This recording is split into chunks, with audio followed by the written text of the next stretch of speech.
Welcome to my bunker. The year is 2050 and the only surviving people outside I think are the vegans. I think it might have something to do with the meat. So we are going to make you a delicious vegan dish using only long life ingredients and things that I have foraged myself using my foraging skills. So join us. I have nothing else to do. Let's get cooking. First step, we're going to boil some water. It's ready. In goes the absolute delicacy that is our smash. It's going straight in. It smells so bad. Be generous. This is gonna have to last you a week.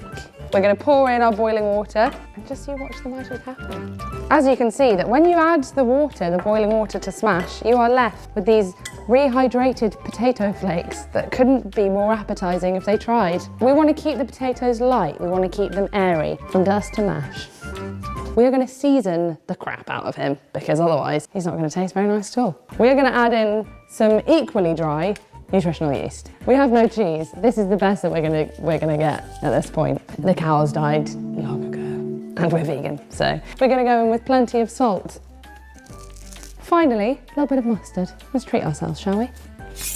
Right, in we go. So mustard, a bit of black pepper, and we're ready to mash. Again, the softest food on God's green earth. Well, grey earth. Look what we've done.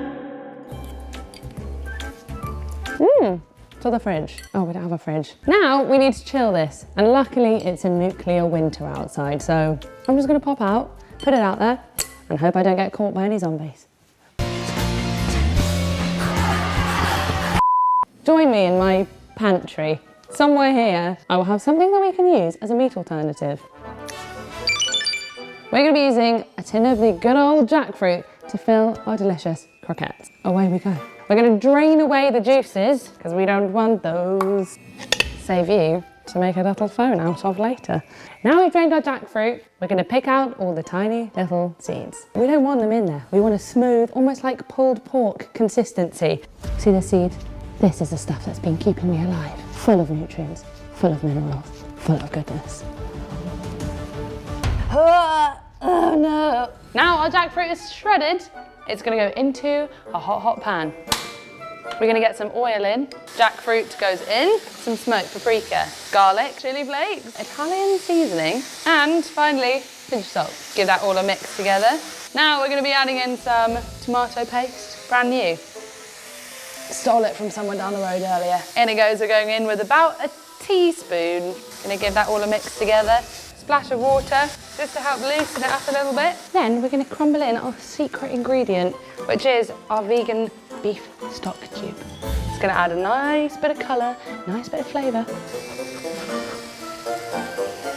Oh, that's very warm, but absolutely delicious. Thank God it's an apocalypse because I don't wanna have to share this with anyone. Right, so we're gonna allow this to cool before putting it inside of our delicious mashed potato. And do you know what I think this needs? A lovely saucy dip to go alongside our croquettes. We were going to go out hunting for some wild garlic, but the last time I checked, it was wiped out by the TikTok influencers of 2030. So we're going out to find some wild basil, and it is a dangerous mission.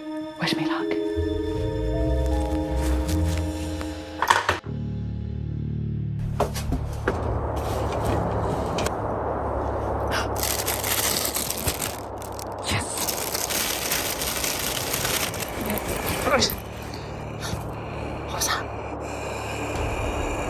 You can hear someone.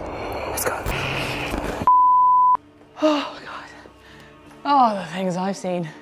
Anyway, time to make some aioli. First step, we're going to take some of our basil. We don't want to get excited and use all of it at once because it's hard to come by. In it goes garlic granules, teaspoon of mustard. Screw the eggs. All we need is a bit of chickpea water, just a bit of aquafaba, and then veg oil and some salt. Time to blend. Now listen, we've got to be as quiet as possible because we don't want to be heard.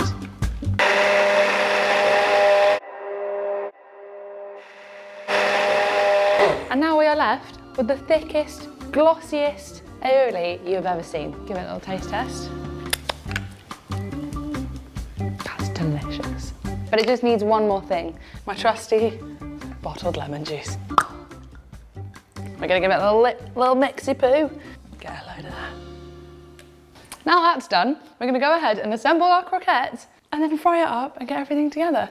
I wouldn't be able to apocalypse without my trusty friend, the long life milk. So into some flour, mixing it all together until we have a very thin batter.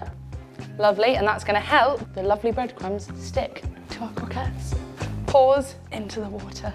Grab a nice amount of your mashed potato, fill it with your filling, make sure there's enough in there, and then you're gonna roll it in the plain flour, then in the wet batter, and then finally in the panko breadcrumb. Bob's your uncle. There he was. It is time to fry, so we are gonna get our croquettes into some sizzling oil. In they go. Because both ingredients are already cooked, we don't need to fry them for very long, which is a great thing because I'm hungry and need fuel for fighting. Beautiful golden brown. This is my doomsday meal. What's yours? Comment below. Medium-high heat, you don't want them burnt, but you want them hot all the way through and golden brown on the outside. So take your time, enjoy the process, because it will be worth it.